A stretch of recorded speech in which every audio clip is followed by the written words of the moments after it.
Une très forte douleur pouvant durer plusieurs jours, de graves lésions cutanées mais aussi dans les cas les plus extrêmes la mort, voici ce que peut engendrer la morsure d'une des plus dangereuses araignées de notre terre, la Loxoscelis reclusa. Pour commencer, sachez que les arachnides comportent pas moins de 47 000 espèces différentes à travers le monde. Les connaissances et la rareté de certaines d'entre elles ne permettent pas vraiment de classer et certifier laquelle possède l'envenimation la plus nocive pour l'homme. À l'heure actuelle, la Loxoscelis reclusa, couramment appelée la recluse brune, plus fréquemment rencontrée et étudiée, serait à ce jour reconnue comme l'une étant la plus dangereuse. Cet arachnide d'à peine 1 cm, possédant 6 yeux, avec comme particularité d'avoir un motif en forme de violon sur son corps, a donc surtout une autre particularité, la toxicité de son venin. Premièrement, la quantité de venin injecté, l'état de santé de l'individu, son âge mais aussi sa corpulence jouent un rôle important sur les effets d'une morsure. Exceptionnellement, elle peut même n'avoir aucune conséquence sur notre santé. Malheureusement, en règle générale, un humain victime de la reclusa va s'en souvenir très longtemps puisque rien que la douleur occasionnée est considérée comme l'une des plus intenses provoquées par morsure animale,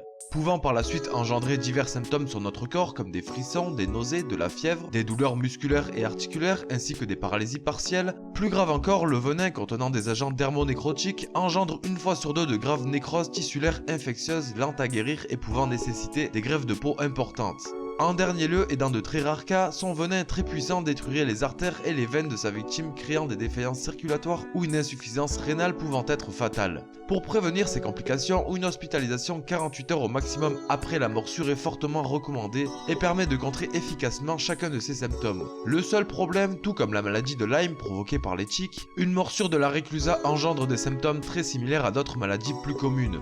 Une étude a dénombré que 80% de ces morsures font face à des errances médicales lors de leur premier diagnostic, ce qui bien sûr complique le bon rétablissement des patients victimes de cette araignée. Mais en réalité, les cas de décès sont tout de même très faibles, puisqu'il faudrait plusieurs semaines de souffrance sans aucune hospitalisation pour en mourir. Pour finir, récemment, des inquiétudes ont été soulevées concernant la propagation des recluses. En lien avec le réchauffement climatique qui favorise fortement sa prolifération, sa robustesse et sa capacité d'adaptation a plusieurs fois mené à d'exceptionnelles exterminations domestiques, comme en 2001 où une maison familiale habitait très discrètement près de 2000 recluses brunes.